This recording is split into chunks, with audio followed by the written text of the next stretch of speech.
wacu kubw'ubuhamya bwawe yuko wihanye ibyaha byawe ukizera mwami Yesu natwe turakubatiza mu izina rya data wa twese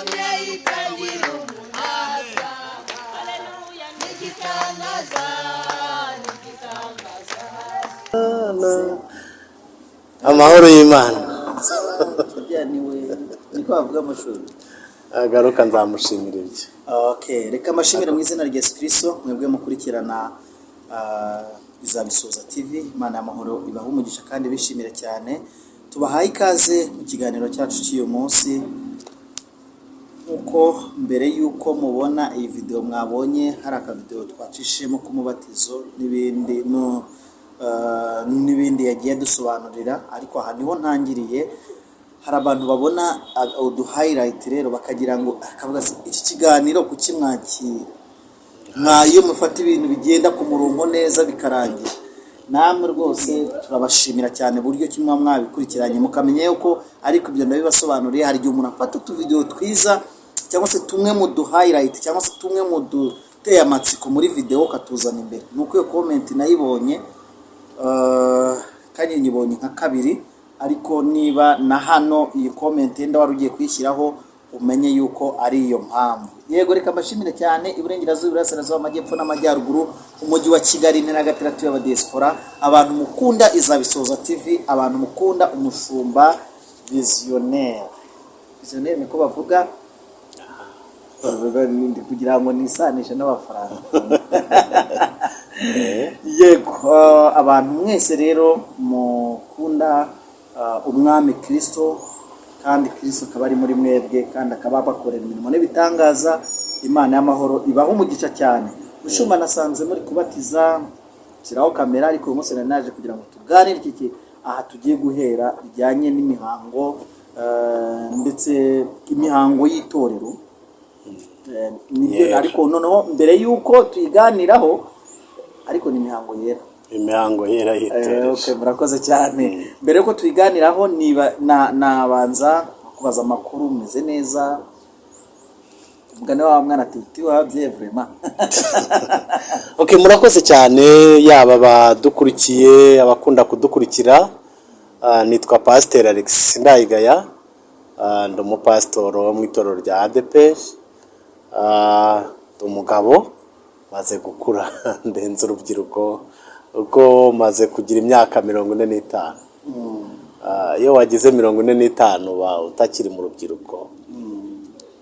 Yesu baho umugisha rero, turabishimiye abajya badukurikira kandi dushimiye n'abadutera inkunga nyuma ya kamera. Amen. Mugani wawe abadutera inkunga kuko uyu murimo ubusaba n'amafaranga, ubusaba n'ibindi cyane ku bwa yabije dufite yo kugura ibikoresho bikora live. Turashimira abantu bajya baca mu gikari bakadutera inkunga. Bandi baho umugisha n'abandi bifuza kubikora, imiryango irakinguye kuko ineza ntipfa. Imana y'amahoro ibaho umugisha. Amen. Uvuze ngo ineza ntipfa, nibuka tabitawe neza ntipfa, nibuka n'ijambo ineza ntipfa. Amen. Ntabwo ari tabita gusa. Jewe maze iminsi ntekereza ineza ya Yonatani. Yego. Ineza ya Yonatani Dawidi yarayibutse ari ku ngoma. Yibutse neza Yonatani yamugiriye Sawuli amuhiga. Arangije arasakuza. Aravuga ngo nta muntu waba warasigaye wo mu muryango kwa Sawuli ngo mugirire neza kubw'ineza ya Yonatani. Ntabwo ari ku ya Sawuli, oya kubw'ineza ya Yonatani. Baravuga Dawidi yari umukwe wa Yonatani, ariko ntiyavuga se ukwe neza, avuga wa Sawuli. Nuko arangije aravuga ngo baramubwira ngo hari uwasigaye ngo yitwa Mefebosheti abiro de bar kwa Makiri mwene Amiyeli. Ugiye wenda ntabwo aricyo cyigisho twashatse kwigisha, ariko reka nongere nibutsa abantu ko ineza idapfa. Ineza ugize ikugiraho ubwo se navuga ingaruka nziza kugera ku gisekuru cya 5. Udahari abazagukomokaho basoroma ya neza wakoze. Ntabwo ari ngombwa ko uyikora ako kanya ugahita ubona ibyiza byayo, uretse ko hari n'uyiturwa. Ariko ineza ntipfa. Ariko kandi nubwo mvuze ngo ineza ntipfa n'inabi ntipfa. Aka kantu wenda tuzakagarukaho, ntabwo ariyo nyigisho twateguye uno munsi.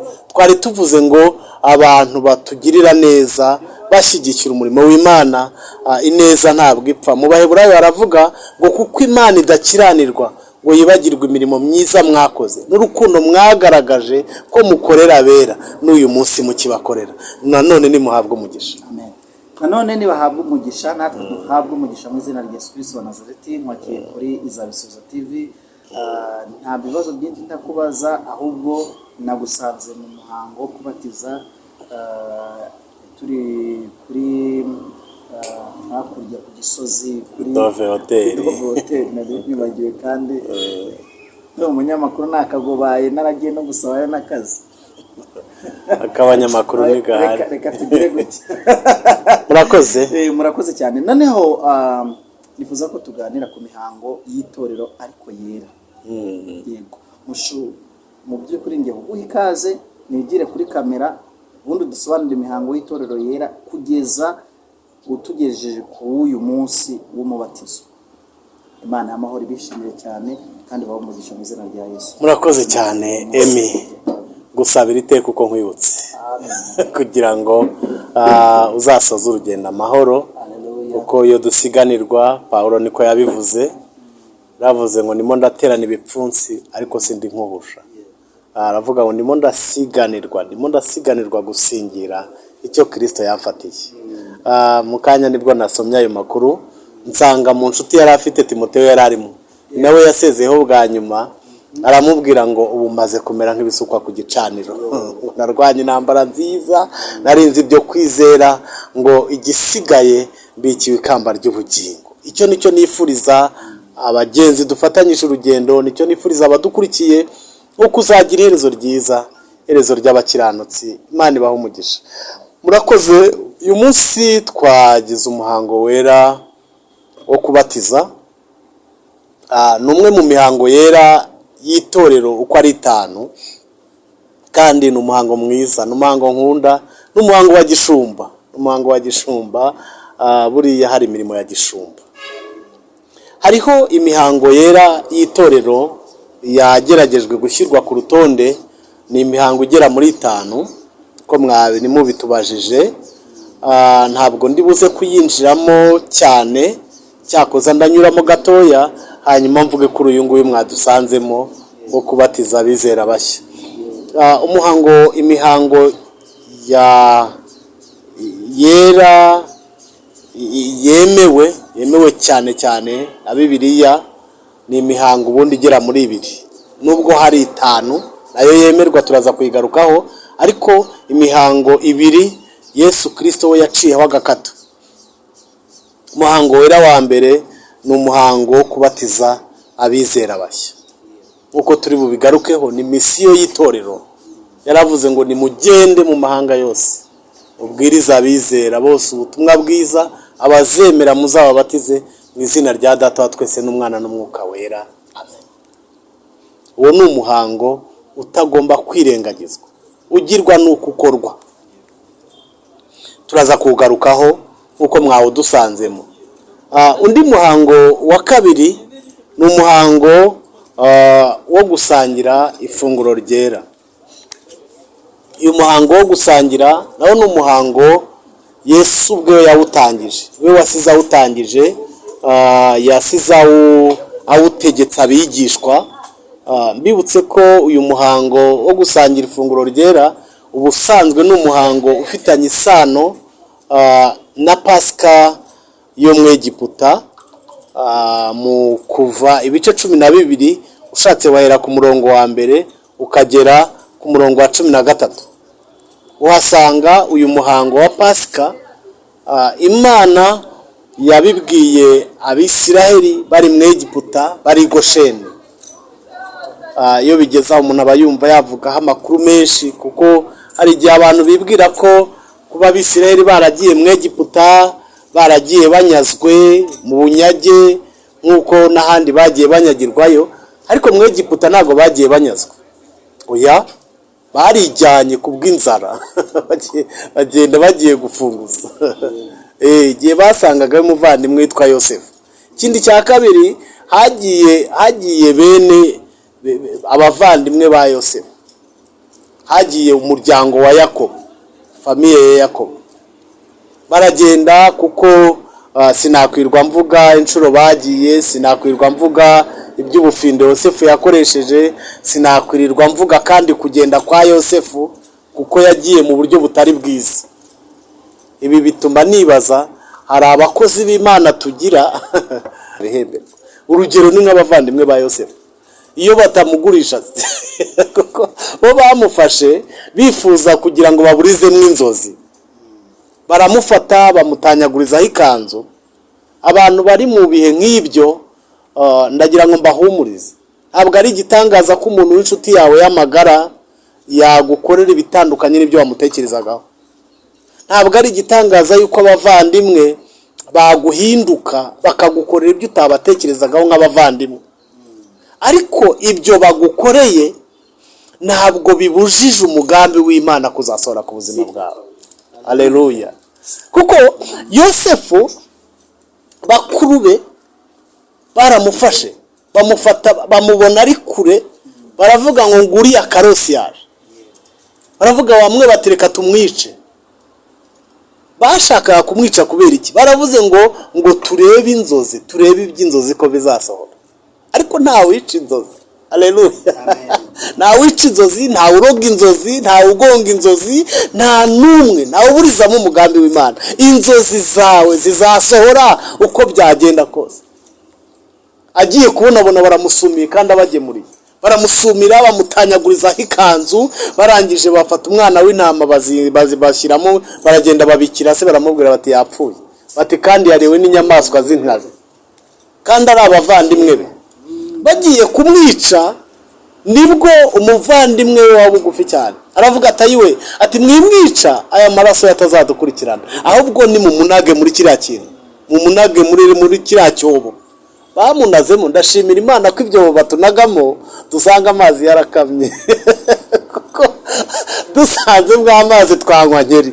Ariko Imana ishimwe ko mu rugendo rwo kutugeza ku nzozi ikamya amazi y'inzobo batunagamo. Ndashimira Imana. Imana ihimbazwe. Bagiye kumureba babonye Abishimayeli bamukuramo, bamugurisha bazi ko babirangije, ariko inzozi ziracyakomeje. Nababajwe n'ukuntu ise yabaze iminsi ku kiriyo. Reka mbahumurize mbabwire ngo Yosefu aracyariho, intama yapfuye, hari igitambo cyabonetse, Yosefu aracyariho. Nuko agerayo ku mugambi w'Imana, hanyuma bajya gufunguza. Nanze kwirirwa njya muri byinshi kuko atari cyo cyigisho twateguye cy'uno munsi. Hanyuma abafata neza, yababwiye amagambo meza. Nyuma yo kubirondorera arababwira ngo nimwigirire nabi, ngo kuko ngo byari umugambi w'Imana, byari kugira ngo mbabanzirize hano abatuzi Gosheni. Abatuzi Gosheni bagubwa neza nk'abantu bari kumwe n'umuyobozi uri ku rwego rukomeye, bagubwa neza, baragwira, baroro. Ngaya amakuru y'Abisiraheli nguko uko babayeho. Haje kwima umwami utazi Yosefu, hanyuma abagenza kwa kunda bakoresha imirimo ikomeye, hanyuma kuniha kwabo kuza kugera ku Uwiteka. Hanyuma nibwo yateguraga Pasika. Rero ibategurira Pasika, irababwira ngo nimugende mushaka umwana w'intama wa Pasika, muwurye gutya, mubigenze gutya, muwurisha imboga zisharira, muwurye mukenyeye, mukwesa inkweto. Ibyo bifite ubusobanuro bwabyo tudashatse kwinjira. Ariko ikiriho ni uko mu gicuku marayika yamanutse. Nasomye komanteri biblike nsanga na Farawo yaje kumenya ko mu ijoro marayika ari bumanuke. Bamuhaye amakuru, barabimubwiye. Harimo ibintu bibiri byantangaje. Abisiraheli bamaze kumenya amakuru yuko marayika ari buze mu ijoro, hagapfa abana b'imfura n'uburiza bw'amatungo, babwiye inshuti zabo za bugufi z'Abanyegiputa, barababurira, barababwira bati mwaduhaye amazi bayatwimye, none mu gicuku marayika ari buze tubameneye iryo banga, namwe nimusiga amaraso ku mpamo no ku nkomanizo. Hari abatarabyemeye ko byari bimeze nk'ubusazi, niyo mpamvu Bibiliya ivuga ngo yadukirishije ubupfu bw'ibibwirizwa. Ariko abatarabyemeye kubw'urukundo babakundaga babasigiyeho. Nimusoma amakuru y'urugendo rwabo bagenda, hari abanyegiputa bamwe bajyanye bari kumwe muri urwo rugendo. Farawo nawe yaje kubimenya, amenya ko baramubwira bati kuko byanga bikunda igihugu kigomba kugira abamaneko, kigomba kugira inazi. Bamenya amakuru y'ibyabereye i Gosheni bayamugejejeho, baramubwira bati mu gicuku marayika murimbuzi ari buze, arica imfura n'uburizi.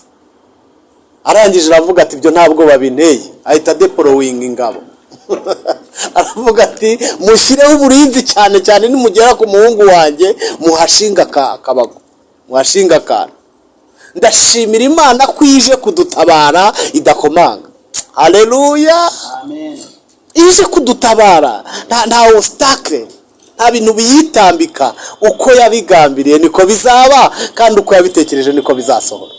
Nuko igihe kigeze bagiye kubona, babona umwana arirambuye. Hanyuma ngo bagiye kureba kwa Farawo, arababwira ati mwebwe i Gosheni ko mbona nta marira mufite, habaye iki? Aravuga ati se byagenze gute? Bati Gosheni se mwebwe nta bana bapfuye? Baravugira bati nta n'itungo ryacu n'imbeba ntacyo yabaye. Baravuga ati ngaho nimugende rero, hanyuma mutambire Imana hirya aho ngaho muzagaruke mujyane musiga abana n'abagore. Arabarahira bati n'urwara twaciriye mu gihugu. Iyo Imana idutabaye tugira ijambo, tugira autorite, guhura n'umuntu Imana itabaye aravuga ati tubikore cyangwa ubyihorere, Imana yagira handi. Nuko iyo niyo Pasika y'Umwegiputa banyuzweho, bakijijwe no gusiga amaraso ku mpamo no ku nkomanizo z'imiryango. Nagira ngo mbatangarize ko ijuru tuzarijyamo, ariko tuzarigishwamo nuko twasize amaraso. Ntabwo tuzarijyanwamo nuko dufite amatitire runaka, aba pastors, aba reverend, aba bishop, aba apotre. Ntabwo bazahamagara apotre, reka ba profete. Oya, tuzinjizwa mu ijuru, tuzinjirwa mu bwami nuko twasize amaraso y'umwana w'intama. Ndashimira Imana ko agakiza kacu katagaragara inyuma ngo abajura bakibe. Aka gakiza umwanditsi yarabivuze, ngira ngo ni Petero, yaravuze ngo ako gakiza ngo tugafite nk'akari mu nzabya zibumba, karaho kari ahantu kabishe, kari ahantu kabitse. Ako gakiza kandi kajya katugwa neza. Muririmbyi yararirimbye, kuririmba ntago binkundira cyane, ariko njya numva indirimbo mu mutima wanjye. Yararimbye aravuga ngo kuri ubu njya ngira amahoro mu mutima, nyahawe na Yesu umukiza wanjye, atemba nk'uruzi ab'isi ntibayazi, icyampa ngasa nguyahawe nawe. Ayo ni amahoro y'abantu babitse agakiza ahatagaragaraho mu mutima. Iri funguro ryera ryatangijwe rero, ryahereye kuri uyu muhango, rifitanye isano n'iyi Pasika yo kunyurwaho ko muri Egiputa, kuko bahise bakomeza urugendo baraza. Uwo muhango ni umuhango wakomeje, ntabwo wigeze urekeraho.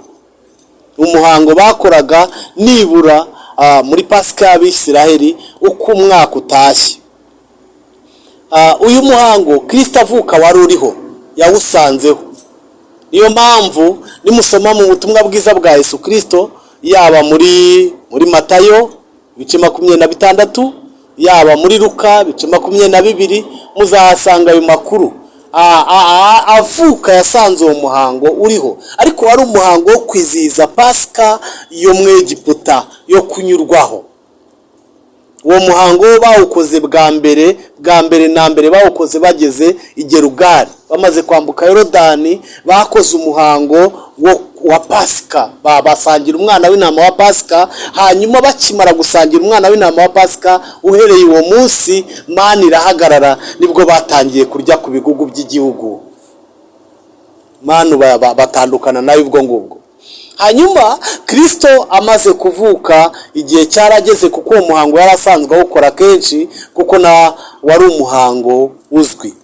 Nkiri muri iyi mihango ndibutse ejo bundi turi muri Isiraheli, ari umuhango mushya nabonye, ari umuhango ukorwa ku wa gatanu mutagatifu, wa gatanu ubanziriza isabato. Ni umuhango bita ngo ni kidushe. Umuhango wa kidushe ni umuhango uba ukomeye mu Bisiraheli. Nuko twebwe ngiye sinashoboye kujyaho nyine uko ntari nkumenyereye ariko wabonaga ari ibintu byiza bari mu muhango wa kidushe bisa neza. Reka twihute tuze kugera ku ntego y'imihango twatekereje kuvugaho. Ariko uyu muhango wo gusangira ifunguro ryera, Yesu igihe kigeze cyo gusangira n'abigishwa, nk'uko igihe cyajyaga kigera, nibwo bamubaje bati urasangirira he n'abigishwa ibya Pasika? Arababwira ati nimugende mu murwa kwa Ntuza. Aha mu murwa ni kwa nyina wa Mariko, Yerusalemu, mu cyumba cyo hejuru niho bajyaga basangirira. Ndashimira Imana ko nagezeyo. Bitumye mpita nibuka ruriya rugendo, aho hejuru mu cyumba niho basangiriraga ibya Pasika. Hanyuma bakirya rero, bagisangira, nibwo habayeho impinduka. Yesu yavuze amagambo ameze nk'ikiraro kiva mu isezerano rya kera kitwinjiza mu rishya. Yavuze amagambo akomeye. Usomye mu butumwa bwiza bwa Yesu Kristo uko bwanditswe na Luka, ibice 22, ushaka ugasoma icyo gice cyose uhereye ku murongo nk'uwa 7, nushaka ugeze nko ku murongo wa 23. Nanze gusoma cyane, turaza gusoma tugeze muri wa muhango mwambajije, uretse ko nahise ninjira mu bintu byinshi. Ariko Yesu Kristo mu gihe cye hano ku isi, nawe yegereye Pasika, yagiye muri uwo muhango wa Pasika. Ubwo abigishwa bamubazaga aho twavuze, abigishwa begera Yesu baramubaza bati urashaka ko dutunganyiriza hehe aho turi burire ibya Pasika? Arababwira ngo mujye mu murwa kwa Ntuza, umubwire muti ngo iwawe niho ari busangirire ibya Pasika n'abigishwa. Hanyuma bakirya rero, Yesu yenda umutsima, arawushimira, arawumanyagura, awuha abigishwa be, arababwira ati nimwende murye kuri uyu, ni umubiri wanjye.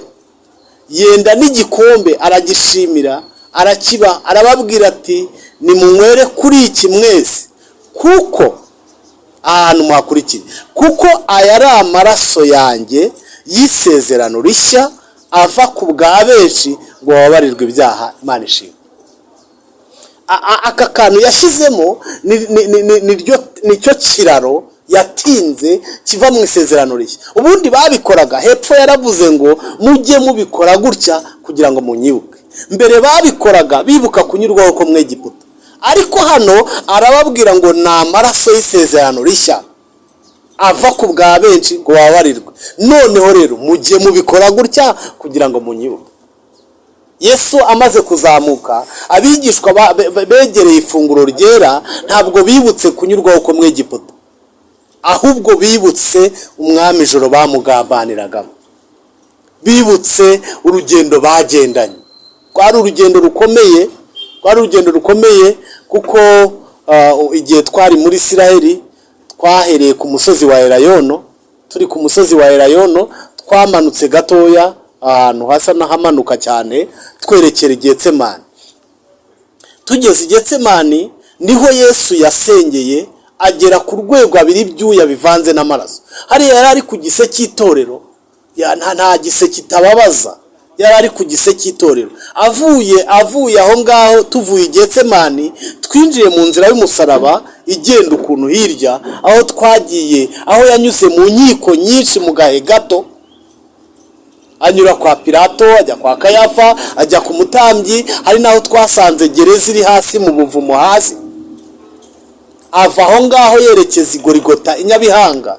Ageze i Nyabihanga ntabwo ari ku musozi hejuru nk'uko abantu babyibwira natwe twabyumvaga, ahubwo ni ahantu umusozi uraho, ariko umusaraba yashinzwe munsi munsi y'iyo misozi ahantu hari hameze nk'ari arebisi, kugira ngo abantu bose bamusuzugure, kugira ngo abantu bose bamurebe akorwe n'isoni. Ariko turashimira Kristo ko mu isoni ze, iyo turimo dutanga ifunguro ryera, twebwe dukoresha cyane amatorero ya gikristo akunda gukoresha imitsima yabugenewe, baramanyagura.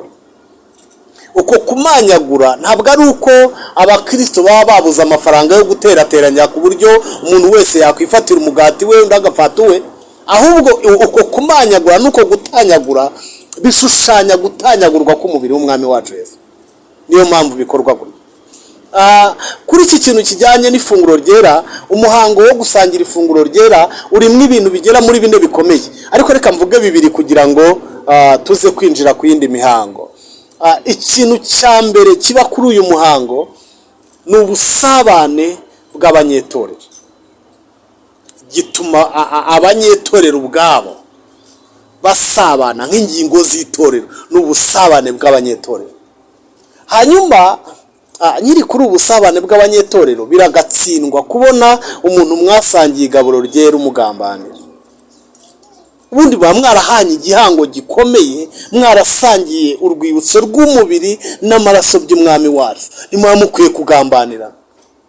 Ntabwo muba mukwiye kugira ibyo mupfa, kuko muba mwarahanye igihango gikomeye. Hari umuririmbyi waririmbye aravuga ngo yewe kintu cyazanye ibice mu itorero, ewe kintu cyazanye ibice muri ryo, kikarisuzuguza abataririmo, nyamara bera baryo bahora bari maso, babwira umwami byaryo wazarirengere. Ntabwo umuntu mwasangiye ifunguro ryera wakamukamiye mu kitozi. Reka aho mpareke, hari n'abajya barogana, hari n'abajya bicana n'abandi, ariko Imana itugirire neza. Gusangira ifunguro ryera ni igihango gikomeye.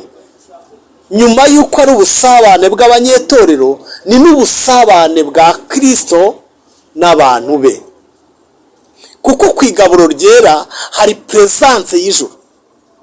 Ijuru, ubwami buramanuka, koroteje y'ijuru iba ku igaburo. Hari ikintu Kristo atakora, hari ibintu atakinisha, ni ugusiba ku igaburo. Haleluya, haleluya.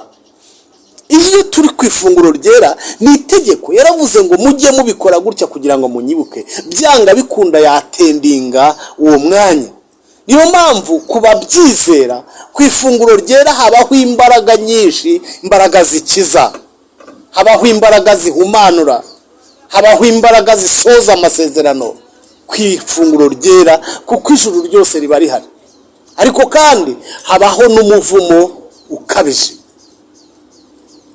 Reka ngarukira aho ngaho, reka nkomeze ya mihango yindi. Ariko umuhango w'ifunguro ryera ndawukunda nubwo turi muri uyu wo kubatiza.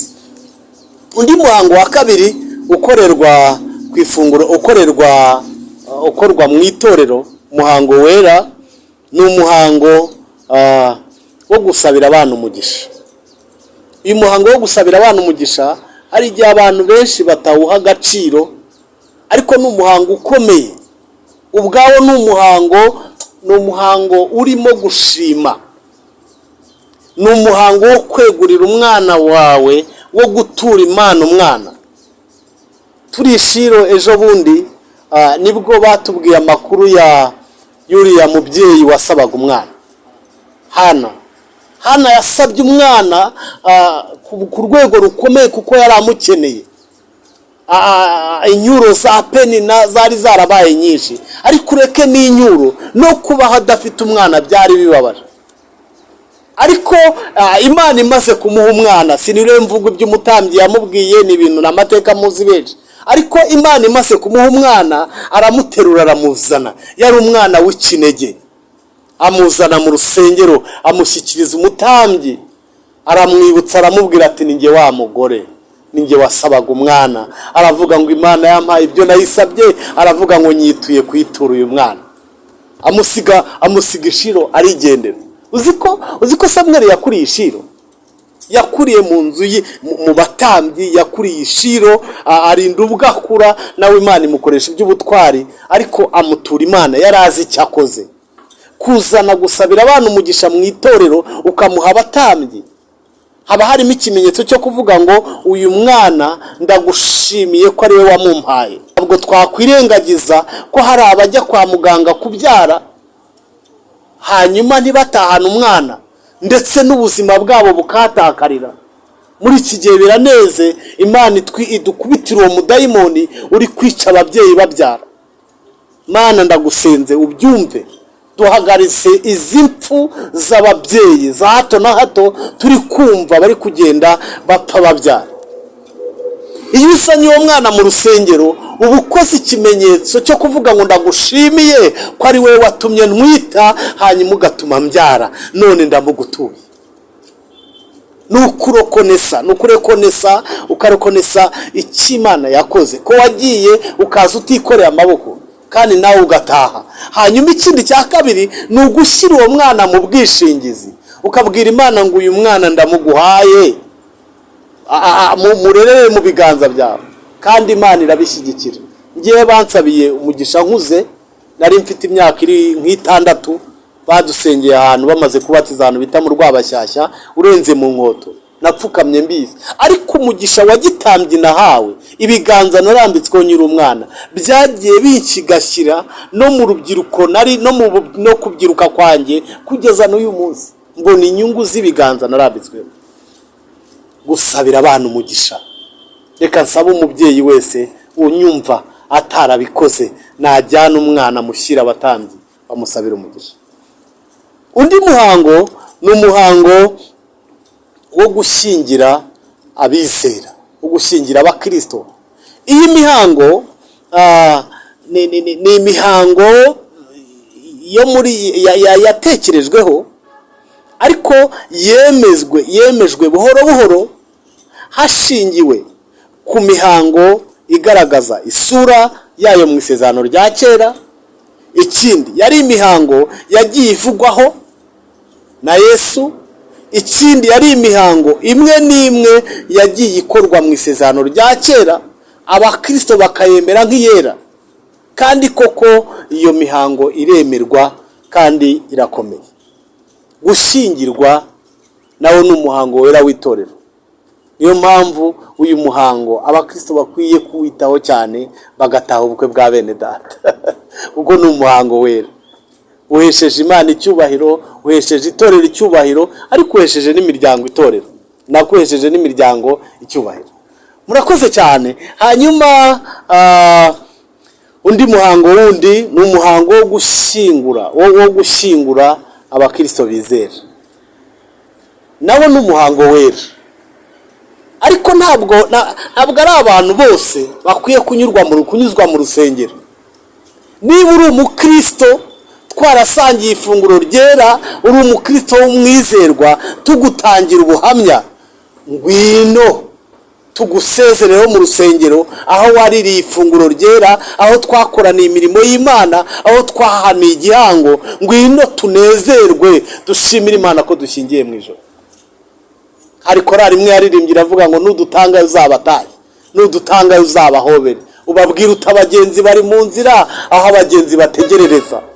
Byanga bikunda ngwino. Ariko niba nta buhamya ufite bwiza, uraza mu rusengero gukora iki? Mujye mutuzanira abakristo bafite ubuhamya bwiza, ducurange, tunezezwe nuko dushingiye mu bwami. Tuvuge tutadutanzeyo, ariko amaherezo tuzamusangayo, aratubanjirira. Hanyuma reka nsoreza aho ngaho. Ku kijyanye n'iyi mihango, reka nigarukire ku muhango wo kubatiza. Umuhango wo kubatiza abizera bashya. Uyu muhango ni umuhango nawo watangijwe cyangwa se wavuzwe n'umwami wacu Yesu. Ni umuhango wahereye kera. Inkomoko y'uyu muhango wenda ndaza kwinjiramo kera, ndaza kuyinjiramo mu kanya, ariko hariho kubatizwa, abantu bagiye bashyiraho kubatizwa kwinshi, ariko njye ndaza kwigarukira ku mubatizo wo mu mazi menshi, ari wo Yesu yasize avuze, ari nawe yabatijwemo, kuko hari n'undi muhango wo kumena amazi ku mutwe, bakaminjagira inshuro 3, hanyuma uwo muhango ugakorwa n'umuntu bahagaze mu mazi, nibura afite santimetero, abagera muri santimetero 30 cyangwa 40. uwo nawo ni umuhango ujya ukorwa na bamwe, ndetse hari n'indi mihango, hari n'indi mibatizo myinshi. Hari n'umubatizo wo mu mwuka wera. Umubatizo wo mu mwuka wera wo ntukorwa n'abantu. Nabonye hari n'undi muhango, hari abantu bamwe nabo babatiza mu muriro, bagacana umuriro umuriro ukaka, wamara kugumara neza umuntu akavuduka agacamo yiruka, akavuga twumbatizwe mu muriro. Ariko reka twivugire kuri uyu muhango w'umubatizo wo mu mazi menshi. Kubatiza mu mazi menshi byatangijwe na Yohana Umubatiza, iyo nkomoko mu gitabo mu butumwa bwiza bwa Yesu Kristo ko bwanditswe na Luka, ibice 3. Munyemerereho masome no muri Matayo ibice 3. Reka nsabe uhadusomere rero ibice 3. Turaza gusoma umurongo waho wa 7. Uyu muhango wo kubatiza watangijwe na Yohana Umubatiza. Ibice 3 umurongo wa 7. Zane bisomere niba ari ibyo. Haranditswe ngo Matayo ibice 3 umurongo wa 7. Hera kwa 5 muri Matayo rero. Yego, reka duhere kwa 5. Maze abi Yerusalemu n'abi Buyuda hose no mu gihugu cyose giteganye na Yorodani bose barahaguruka baja aho ari, ababatiriza mu ruzi rwa Yorodani bavuga ibyaha bakoze. Amen. Abonye abafarisayo n'abasadukayo benshi bazanwe no kubatizwa, arababaza ati, mwabana b'incira mwe, ninde wababuriye ngo muhunge umujinya uzatera? Aho naho usomye no muri Luka 3 umurongo wa 7. Naho hadusomera ubutumwa bwiza bwa Yesu Kristo ko bwanditswe na Luka ibice 3 umurongo wa 7. Yego, hari umutwe ugira ati Yohana ahugura abashaka kwihana, ku murongo wa 7. Yego, nuko abwira iteraniro ry'abantu benshi bari baje kubatizwa nawe ati, mwabana b'incira mwe, ninde wababuriye ngo muhunge umujinya uzatera? Nushakurekeraho amagambo arakomeza, wigenda se turaza gufatanya ivugabutumwa. Uyu mubatizo wo mu mazi menshi Yohana utangiza, ubundi watangiye ari umubatizo wo kwihana ibyaha. Kuko kubatizwa mu mazi menshi ntabwo amazi akuraho ibyaha ubwayo, ahubwo uyu mubatizo wo mu mazi menshi ni ikimenyetso cyemeza abizera n'abatizera ko umuntu yabaye icyaremwe gishya ku mugaragaro, akabitangaza. Ni n'ikimenyetso kandi gishushanya gupfana na Kristo, warangiza ukazukana nawe mu bugingo bushya. Ntabwo aya mazi akuraho ibyaha, kuko niyo tubatiza, wenda mwabyumvise tubatiza, turavuga ngo mwene data cyangwa mushiki wacu, kubw'ubuhamya bwawe yuko wihannye ibyaha byawe ukizera umwami Yesu, natwe turakubatiza. Tukubatiza kubw'ubuhamya bwawe, kuko amazi ntabwo akuraho ibyaha. Uyu mubatizo rero ni ikimenyetso cy'umuntu wizeye, cy'umuntu wihannye. Kukugaragariza abantu nuko iyo wabatijwe, abantu mwabanaga utarabatizwa, ubu batangarije ko wabatijwe, ubu batangarije ko hari impinduka zabaye ku buzima bwawe. Ikindi cya kabiri, byemeza abizera, abanyetorero, ko wabaye icyaremwe gishya, kuko uhereye uwo munsi bahita bakwita urugingo rw'itorero, muri gahunda zose mugafatanya. Kandi nawe uba ukorewe ikimenyetso kimeze nko gupfana na Kristo no kuzukana nawe. Uyu mubatizo kandi, uyu muhango, umwami Yesu yarawukorewe yarawushimangiye ubwo yajyaga kuwukorerwa. Usomye muri Matayo n'ubundi bice 3 umurongo wa 13, ubutumwa bwiza bwa Yesu Kristo ko bwanditswe na Matayo ibice 3 umurongo wa 13. Yego, ibice 3 umurongo wa 13 haranditswe ngo, icyo gihe Yesu ava i Galilaya ajya kuri Yorodani, asanga Yohani ngo amubatize. Nawe ashaka kumuhakanira ati, ko ari njyewe wari ukwiriye kubatizwa nawe, none ni wewe unsanze? Yesu aramusubiza ati, emera ubikore, kuko ari byo bidukwiriye ngo dusohoze gukiranuka kose. Amen. Ahera ko aremera. Uyu mubatizo niwo umwami Yesu yakoze. Bana ko nagize umugisha wo kugera kuri Yorodani, na dusura igihugu cya Isiraheli, twageze kuri Yorodani tunakora umuhango wo kubatiza. Twagezeho tugira umugisha, tubona uwizera, twabonye umwe ariko cyabaye igitangaza cyo kubatiza uwo mushiki wacu wabatirijwe muri Yorodani. Yesu asanga Yohana aramubwira ngo mbatiza. Ubundi uyu umubatizo, iri jambo umubatizo rikomoka mu ijambo ry'Urugiriki ryitwa batize, bisobanura ko ni ukwibiza cyangwa se ni ukwinika, ni ukurengeza. Amusanga kuri Yorodani aramubwira ngo mbatize. Yohana yibaza ibyo bintu bigiye gukorwa, asanga bitakunda kuko yari integuza ye, ariko Yesu aramubwira ngo emera ubikore. Byari bishatse kuvuga iki? Yari ateyeho kashe, yari ashimangiye uyu muhango wo kubatizwa. Aramubatiza, amaze kumubatiza haboneka ikimenyetso cy'ijuru gihamya Kristo. Hanyuma uyu muhango kandi Kristo amaze kuzamurwa, amaze kujya mu ijuru, ntabwo warekeye aho, ahubwo ni umuhango wabaye uruhererekane, usigara ukorwa n'abigishwa be, cyakoza bikitirirwa Kristo. Reka tubisome, ho turasoma muri Matayo n'ubundi ibice 28 umurongo wa 19 no wa 20. Uyu muhango Yesu yawuraza abigishwa, basigara bawukora. Ntabwo ari Yohana gusa wawukoze, ahubwo abigishwa ba Yesu basigaye bakora uyu muhango wo kubatiza mu mazi menshi. Matayo ibice 28 umurongo wa 19 no wa 20 haranditswe ngo, nuko mugende muhindure abantu bo mu mahanga yose abigishwa, mubabatiza mu izina rya Data wa twese n'iry'Umwana n'Umwuka wera, mubigisha kwitondera ibyo nababwiye byose, kandi dore ndi kumwe namwe iminsi yose kugeza ku mperuka y'isi. Amen. Abigishwa barakomeje, uretse ko iyi ari nayo misiyo. Iyi ni mission y'itorero. Yasize abahaye iyi misiyo, arababwira ngo nimugende mu mahanga yose, mubwiriza abantu ubutumwa bwiza, hanyuma bemera bakizera, muzababatize mu izina rya Data wa twese n'iry'Umwana n'Umwuka wera.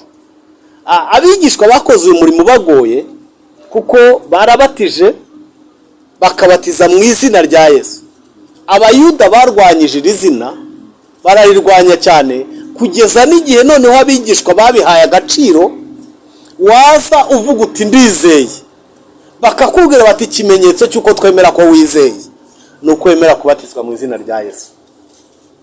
Nubwo yari asize ababwiye ngo mubatize mu izina rya Data wa twese n'Umwana n'Umwuka wera, ariko hari ibintu bubyutse buduhata, tugasa n'abatanye gatoya, kandi bigira ingaruka. Ariko muri ubwo bubyutse bakavuga bati niba wizeye, bati urizeye, ati ndizeye, bati uremera kubatizwa mu izina rya Yesu. Wa wundi batemera, wa wundi bagira, bagahita bakubatiza mu izina rya Yesu. Nabonye hari eglise imwe yabigendeyeho, ihita ishinga icaci, baravuga ngo ubwo ngo twebwe twiyemeje kujya tubatiza mu izina rya Yesu. Ntabwo ikibazo ari uko babatije mu izina rya Yesu, ahubwo wakwibaza impamvu bavuze ngo babatiza mu izina rya Yesu. Bagira ngo bamenye neza ko ibyuje mubizi, bakakurahiza indahiro bavuga ngo uremera kubatiza mu izina rya Yesu. Abigishwa barabikomeje barabikora. Soma mu Byakozwe n'Intumwa 2:38, Byakozwe n'Intumwa ibice 2 umurongo wa 38, urasanga abigishwa bo ubwabo barabikoze. basigaye babatiza ntabwo byarekeye aho. Ibyakozwe n'intumwa ibice 2 umurongo wa 38 haranditswe ngo Petero arabasubiza ati nimwihane umuntu wese muri mwe abatizwe mu izina rya Yesu Kristo ngo mubone kubabarirwa ibyaha byanyu, kandi namwe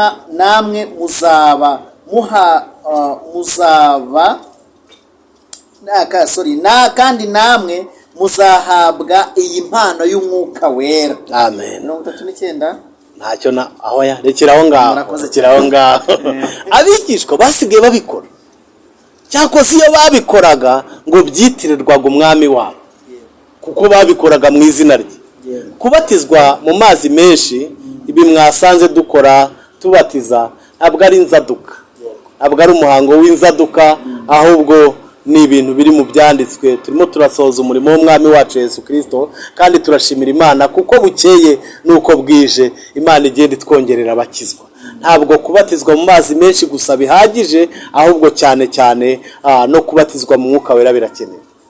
Ikindi cya kabiri, ntabwo kubatizwa mu mazi menshi gusa umuntu aba ageze kuri plafo, ahubwo haba hasigaye kurwana intambara nziza nka indi Pawulo yavuze. Urwana intambara nziza yo kwizera, ukagenda uterana ibipfunsi udahusha, ahubwo umaranira kugira ngo usingire icyo Kristo yagufatiye. Mu muhango w'Abayuda, mu Bisiraheli ho bari bafite undi muhango witwaga gukebwa. Umuhango wo gukebwa wari umuhango wakorerwaga umwana uvutse amaze iminsi 8 gusa. Yakorerwaga umuhango wo gukebwa, hanyuma ariko akaba ari naho yitwa izina. Hanyuma uyu muhango wakorerwaga abana b'abahungu, usesenguye neza, gukebwa mu isezerano rya kera bakoraga kuri uwo mwana w'iminsi 8, wari umuhango watumaga umwana w'umuhungu yemerwa mu Bisiraheli. Ikindi cya kabiri kandi wari umuhango washyikirizaga umwana w'umuhungu Imana ikamwemera. Nuko twasomye ahantu henshi, ariko nasomye mu gitabo cy'Itangiriro ibice 17 urahasangamo uwo muhango.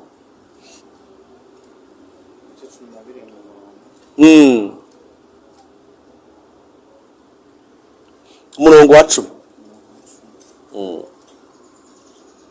no muri Luka birimo ibice 2 umurongo wa 21, ariko soma aho ngaho. Itangiriro ibice 17 umurongo wa 10 haranditswe ngo iri ni ryo sezerano ryanjye muzakomeza, riri hagati yanjye namwe n'urubyaro rwawe ruzakurikiraho, umugabo wese muri mwe azakebwa umunwa w'icyo yambariye. So mukomeza hepfo. Muzakebwa umunwa w'ibyo mwambariye kizaba ikimenyetso cy'isezerano ryanjye namwe. Yes. Na 12 umuhungu wese muri mwe azaba amaze iminsi 8 avutse azakebwa bigeze ibihe by'ingoma zanyu zose, uzaba avukiye mu rugo rwawe cyangwa utari uwo mu rubyaro rwawe wese azakebwe n'ifeza n'abanyamahanga azakebwa. Aha tuhageze nahita mbaza abadukurikiye ndababwira ngo gukebwa ni icyaha cyangwa si icyaha. Iyo tuvuze gukebwa wenda biri muri iyi mvugo ya Bibiliya, ariko no gusiramurwa cyari ikimenyetso cyakorerwaga abana bo muri Isiraheli b'abahungu bamaze iminsi 8. Kikaba ari ikimenyetso gituma yemerwa mu muryango wabo, ariko kandi kikaba ari n'ikimenyetso gituma yegurirwa Imana, abaye uw'Imana. Hanyuma mu isezerano rishya nibwo Pawulo yabivuze, yaravuze ngo gukebwa no kudakebwa ntacyo bimaze, kuko mu isezerano rishya gukebwa ko mu mutima niko gufite agaciro. Ariko kandi nta nubwo gukebwa ari icyaha nubwo turi mu isezerano rishya, ahubwo gukebwa nabyo ni byiza nabyo ni byiza. Umwana wawe avutse ukamukebesha ni byiza, ni isuku, ni isuku, ni isuku kuri we. Ariko ku bijyanye na spirituwere ntacyo bimumariye, cyakoza bikimumariye mu buryo mu buryo busanzwe, kuko ni isuku izaba ikorewe umwana. Yesu abaho umugisha. Reka nsoreze aha kuri iyi ngingo mwari mwambajijeho, nayivuzeho byinshi, ariko umumaro w'umubatizo ni ikimenyetso cyemeza abizera n'abatizera ko umuntu yahindutse, yabaye icyaremwe gishya, kikaba n'ikimenyetso cyo gupfana na Kristo ukazukana nawe mu bugingo bushya. Mbega kubatizwa no gusoza gukiranuka kose. Imana idufashe kandi Imana itugirire neza. Umuntu utarabatizwa wifuza kubatizwa, niki Imana yaduhamagariye, muze kureba kontakite mutubwire, tuzabibafashamo, kuko ni ngombwa ko usoza gukiranuka kose. Amen. Kadusengera abantu bakeneye kwizera umwami Yesu ubugingo bwabo. Kandi n'iyi mihango yose twavuze niyo kwitonderwa. Sinasenga nagira inama abashumba bayobora iyi mihango. Nta muhango n'umwe udakwiye kubahwa, udakwiye kwitabwaho, cyane cyane iyi mihango yose twavuze. Umuntu ujya kuyobora uyu muhango asabwa kuba atekanye kandi yarabyiteguye mbere, yarabiteguye. Ntabwo ari umuhango uhubukiweho.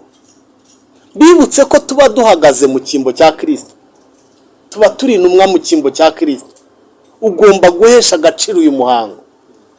Ugiye kuyobora umuhango w'ifunguro ryera, ugiye kuyobora umuhango wo kubatiza n'iyi mihango yindi yose ikorerwamo, kuko ugomba kuba wabyiteguye.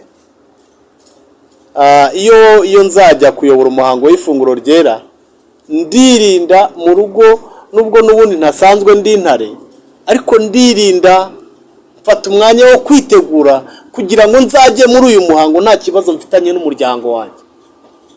Umugore abinyemerera, amesha umugisha, ambwira ati mukozi w'Imana ajya mu murimo w'Imana. Abana nta kibazo dufitanye, ndetse narafashe n'umwanya wo kwiherera kugira ngo nihererane n'Imana. Nzajye mu kuyobora uno muhango nibura ijuru ribona ko ndihagarariye. N'imyambarire ntabwo dukwiye kujya ku muhango tutawubashye. Genda uwubashye mu myambarire. Memu n'abafasha bawe bari bugufashe muri uwo muhango nabo bagomba kuba bambaye bidasanzwe, bigaragara ko hari impinduka zabayeho. Mu gihugu cy'abaturanyi turabashimira batwumvayo, n'umuhango bakora uw'ifunguro ryera, bagerageza no gushyira insina ku muhanda nk'abiteguye ubukwe, ku buryo bababaza bati uyu habaye iki ku ishengero, bakababwira ngo ni umunsi w'ishengero, ni umunsi w'ikanisa, umunsi w'ikanisa. N'umuhango baha agaciro kandi n'umuhango ukwiye kubahwa. Umuntu utubaha umuhango wera w'ifunguro ryera ntabwo ari uwanjye. Reka dusenga Imana mu izina rya Yesu. Amen. Mana, turagushimiye uyu munsi urawuduhaye kugira ngo tuvugeho ibyo wategekanyije ko twavuga. Dusengeye abantu bose badukurikiye, abaduteze amatwi n'abaturebaga ku mpande enye z'isi. Turabasabira ngo umugisha wubane nabo, kandi muri iyi mihango yera y'itorero abantu bazaboneremo Imana. Abatari bizera tubatuyeho agakiza gaturuka ku mwami wacu Yesu. Mu izina rya Yesu Kristo ubaremere ubugingo bushya kandi ubageze kuri izi ntambwe. Turagushimiye ko ubyumvise mu izina rya Yesu. Amen. Sasa rero tugiye kujya kuri ya video nari ndimo mbabwira. Murabona yuko twinjiye hano kuri Yorodani, murabona ukuntu abantu bahagaze, ukuntu abantu bameze. Imana y'amahoro ibishimire cyane. Mukurikirana umuhango uko wagenze kuva kuri munota wa mbere twinjira muri Yorodani, basoza umuntu wa mbere. Muranabonamo uburyo ki Mwuka Wera yamanukiye mwene data mushiki wacu. Mbese byari byiza. Imana y'amahoro ibahe umugisha. Shalom. Babonye ko ibisarurwa bibaye byinshi ariko abasaruzi babaye bake. Wongereye umukumbi, waguye itorero ryawe, ababemeye nabo kukwakira nk'umwami n'umukiza wabo. Baha umugisha ubagirire neza kuko bemeye guca bugufi bakumva ijambo ryawe kandi igihe cyagera bakaryumvira. Izina ryawe nirishimwe. Baje gusohoza rero icyo wavuze. Mwami, turibuka Yohana Umubatiza ngo ubwo wari umusanze kuri Yorodani, nyakubahwa yarakubwiye ko agiye kukubatiza, wamusabye ko akubatiza, arakubwira ngo ntabwo byashoboka, ariko uramubwira ngo niyemera abikore kugira ngo asohoze gukiranuka kose. Ndagushimye, wagize neza, waduhitiyemo ikirushaho kuba cyiza. Izina ryawe nirihabwe icyubahiro. Gahunda rero tuyishyize mu maboko yawe, ntaba ari twe, izina ryawe ryonyine rihabwe icyubahiro kuri uyu musozi. Ntaba ari twe Mwami, Mwuka Wera twururukire, akora imirimo n'ibitangaza, kandi ubwoko bwawe bakomeze muri uru rugendo. Ntabwo rworoshye, mu nzira harimo amahwa, ubunyereri ni bwinshi, ariko turasaba imbaraga mu izina rya Yesu. Uzabakomeze kugeza ubwo bazagera mu bwami bwawe. Izina ryawe niryubahwe. Umukozi wawe umuha umugisha, ugiye kutuganiriza ijambo ryawe. Ntacyo twakora tutumvise ijambo ryawe Mwami. Mugirire neza n'umukozi ikara ryaka ku munwa, twebwe twese buri wese ugira icyo akora, umuhe umugisha, umugirire neza. Duhe kumva no kumvira kugira ngo tuzarye ibyiza byo mu gihugu. Mu izina rya Yesu. Amen. Kubera ko tugiye gusoma ijambo, duhite dusenga, pastor ajya mu mazi tubatize. Ikindi nababwira kimeze nk'itangazo, mwese mugomba kuduha agafoto tukabakorera amakarita y'umubatizo w'iyi tariki ya none, sibyo? Hanyuma duhere ku murongo wa mbere. Icyo gihe Yohana Umubatiza araza yigishiriza mu butayu bw'i Yudaya ati, mwihane kuko ubwami bwo mu ijuru buri hafi. Kandi niwe wavuzwe n'umuhanuzi Yesaya ngo, ijwi ry'urangurura mu butayu ati, nimutunganye inzira y'Uwiteka, mugorore inzira ze. Yohana uwo yari yambaye umwambaro w'ubwoya bw'ingamiya, bakenyeje umushumi, ibyo kurya bye byari inzige n'ubuki bw'ubuhura. Hanyuma umurongo wa karindwi aravuga ngo, abonye abafarisayo n'abasadukayo benshi bazanywe no kubatizwa, arababaza ati, mwabana b'inshiramwe, ninde wababuriye guhunga umujinya uzatera? Nuko mwere imbuto zikwiriye abihannye. Amen. Ntago tuyoboye yuko turi mu isi y'ibyaha. Kuba mugenzi wawe yarakijwe akagusiga, nawe uzahembwa. Nubwo yatangiye kera yenda wowe ugahura n'ibintu bikubuza gukizwa, bikubuza kubatizwa, buri wese afite ibintu byamukerereje kugeza kuri uyu munsi. Ibyo rero ndabona ko Imana iberekejeho urukundo rwayo kugira ngo musohoze umurimo ukomeye cyane. Ngira ngo mbabwire muri aya magambo, ndavuga ikintu cya mbere. Yohana yigishirizaga ahantu mu butayu. Ubutayu, reka tuvuge ko isi ari ubutayu, tuvuge ko isi tutuyemo ni isi ikamura. Bwari ubutayu bw'i Yudaya hariya Yohana yabwiririzaga, naho butaniye n'ubundi butayu mu buryo bw'umwuka. Ibintu bituma abantu bumagara, ibintu bituma abantu batakaza ubumuntu, ibintu bituma abantu batakaza urukundo, umugabo n'umugore bakabana nabi, ugasanga umuntu afite ubutayu bwo mu mutima, nta mahoro y'abanyabyaha. Niko Uwiteka avuga. Tunganye inzira z'Uwiteka. Twebwe ntabwo tubabwira ngo mubatizwe gusa, ahubwo turavuga ngo mubanze mutunganye inzira z'Uwiteka muri mwebwe, inzira z'Imana muri mwebwe. Icya kabiri, mugorore inzira z'Imana mu mitima yanyu. Kubera yuko twebwe turi itorero ribwiriza ubutumwa bwiza bwo kuvuka ubwa kabiri, ukihana ibyaha, ukaba umwana w'Imana, hanyuma wamara kwihana tukakubatiza. Ntabwo tubatiza umuntu ngo azihane nyuma, tukubatiza igihe mwabaye mu byaha kirahagije. Ubu rero mugiye kujya mu bantu Imana igiriye icyizere, ariko mugomba no kumenya aho muva. Ese mwamaze kugira amaso yo kubona inzira? Mwese muri kubona inzira ijya mu ijuru? Amaso murayafite? Wabaza ngo muri mu biki mwabisubiza? Niko Bibiliya itubwira ngo mugorore inzira. Nimba wajyaga ugira amanyanga, nimba wageraga ibinyoma, nimba wabeshyaga, nimba wasambanaga, nimba wibaga, nimba wari umunywi w'ibiyobyabwenge, nimba ufite ibintu by'ingeso byaba iby'abantu bazi cyangwa ibyo batazi. Ubu ngubu ni nko guhamya ukajya mu mazi ukavuga uti inzira nagiyemo mbi, kubwo ndabahamiriza yuko namaze gufata icyemezo cya burundu. Ntabwo twebwe iyo dukijijwe dukorera ijuru ry'abantu, ntabwo ari abantu twereka, ahubwo twereka iyo duhamagaye ukajya mu mubare w'abantu banezeza Imana. Imana yakorera mu mutima ikabona ko ibyo urimo nawe ubwawe urabizi, inzira z'Imana ziharuye muri wowe. Mwabyumvise? Hari abantu rero bagenda bihishahisha, hari abantu bagenda bakwepakwepa, hari abantu bagira ngo batinya amaso y'abantu, kandi amaso y'Imana tureba twese. Hari abantu bakora ibyaha biherereye bihisha.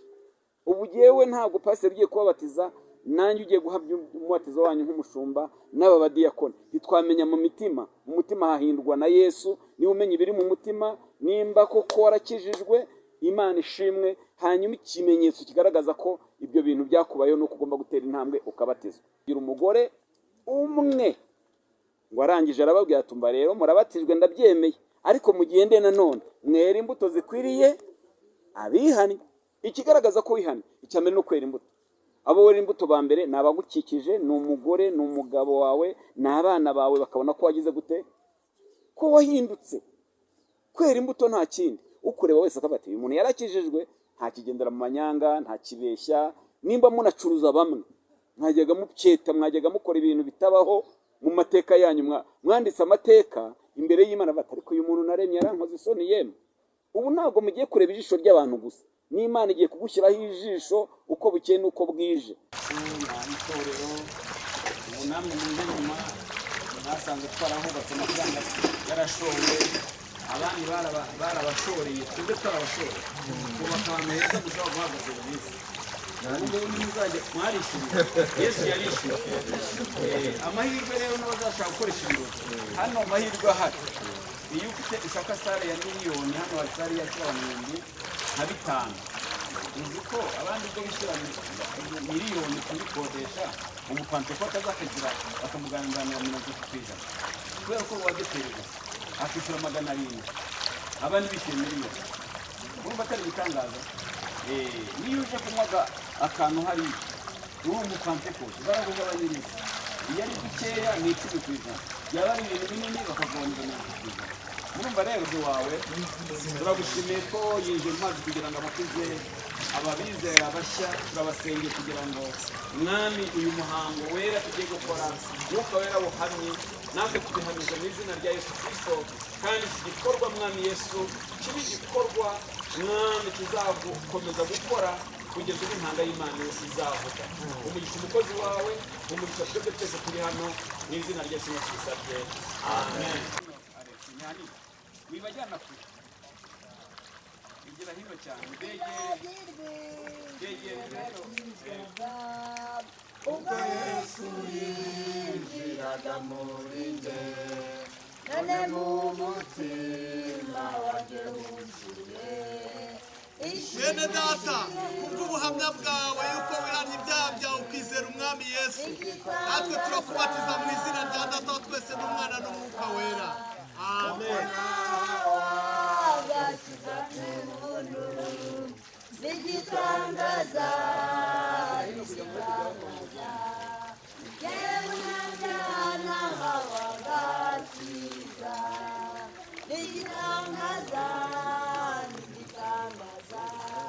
kuko nawe agakiza ku buntu. Bene data, kubw'ubuhamya bwawe yuko wihannye ibyaha byawe ukizera umwami Yesu, natwe turakubatiza mu izina rya Data wa twese n'Umwana n'Umwuka Wera, amen. Narabowe ndamuririmbira, zamurigisha mu mutima wanjye. Nigitangaza kuko nawe agakiza ku buntu. Nigitangaza yemuyaga nahawe agakiza. Nigitangaza kuko nawe Bene data, kubw'ubuhamya kubw'ubuhamya bwawe yuko wihanye ibyaha byawe ukizera umwami Yesu natwe turakubatiza mu izina rya Data twese n'Umwana n'Umwuka wagakiza koko yapfiriye ku musaraba ng'umutima n'umubiri bigizwe n'urukundo n'ubuntu butangaje byatumye yitangira umunyabyaha n'igitangaza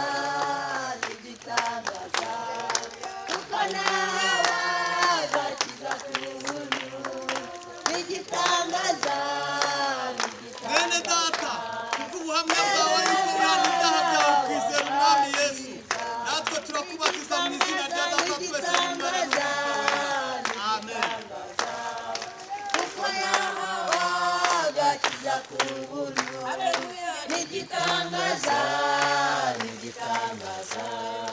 ye munyabyaha nahawe agakiza namanukiwe n'umwuka w'Imana anyuzuza mu rukundo rukwiye nuzuye impundu bene data kubw'ubuhamya bwawe yuko wihanye ibyaha byawe ukizera umwami Yesu natwe turakubatiza mu izina rya Data twese n'Umwana n'igitangaza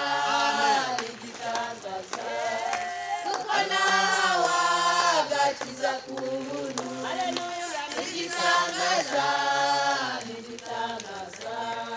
ye munyabyaha nahawe agakiza n'igitangaza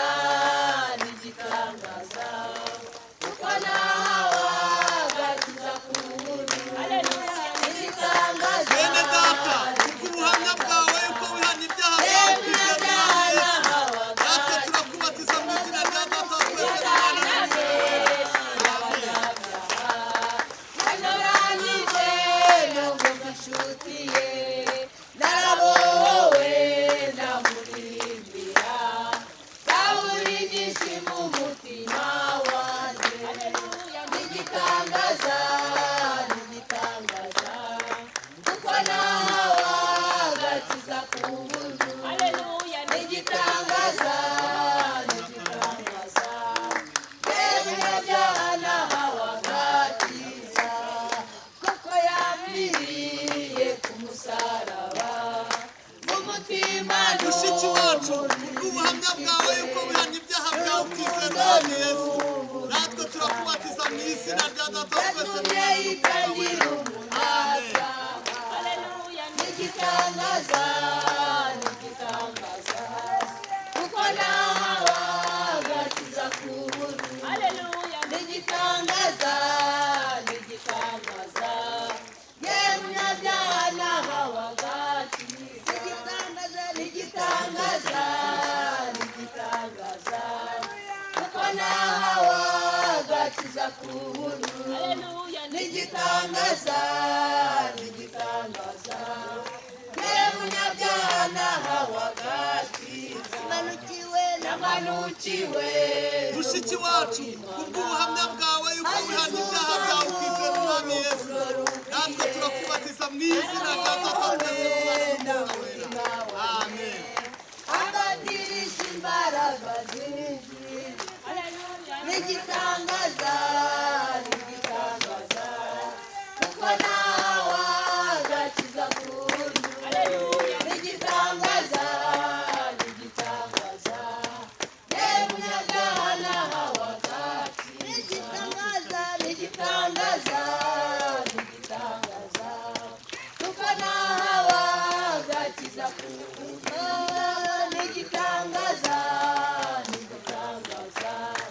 ye munyabyaha nahawe agakiza mushiki wacu kubw'ubuhamya bwawe yuko wihanye ibyaha byawe ukizera umwami Yesu natwe turakubatiza mu izina rya Data twese n'Umwana n'Umwuka wera amen agatirisha imbaraga z'ijuru haleluya n'igitangaza kuko nawe agakiza ku buntu n'igitangaza ye munyabyaha nahawe agakiza n'igitangaza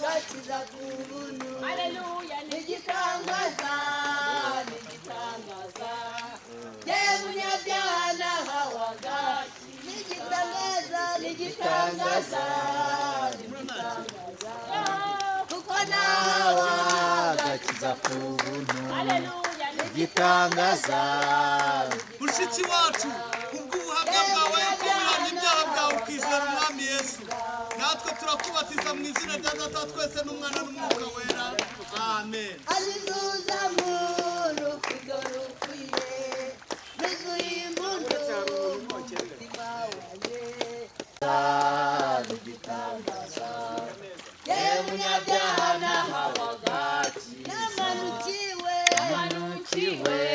n'umwuka w'Imana azizuza mu rukundo rukwiye nuzuye impundu mu mutima wanjye ambatirisha imbaraga z'ijuru haleluya n'igitangaza n'igitangaza Bene data niyo kuri Jean Paul kubw'ubuhamya bwawe yuko wihanye ibyaha byawe ukizera umwami Yesu natwe turakubatije mu izina rya Data twese n'Umwana n'Umwuka wera amen. n'igitangaza n'igitangaza n'igitangaza kuko nawe agakiza ku buntu n'igitangaza Bana turagushimiye mu izina rya Yesu tugushimiye umurimo ukomeye wakoze ku musaraba. Haleluya haleluya haleluya. Ibi byatewe n'amaraso yawe nicyo cyatwinjije ahera natwe tumaze kubatiza bene data turabigushimiye turasabye kugira ngo bakomeze kandi urugendo batangiye uzabahe kurusoza amahoro kuko ijambo ryawe riratubwira ngo ntuzarya ntuzanywa utarabona umugeni wakoye aba ni abavuye mu bise by'amaraso yawe. Haleluya haleluya haleluya. Tubasabiye imbaraga zo gukomera tubasabiye kuba ibyitegererezo by'imirimo myiza. Urakoze turagushimiye mu izina rya Yesu amen amen.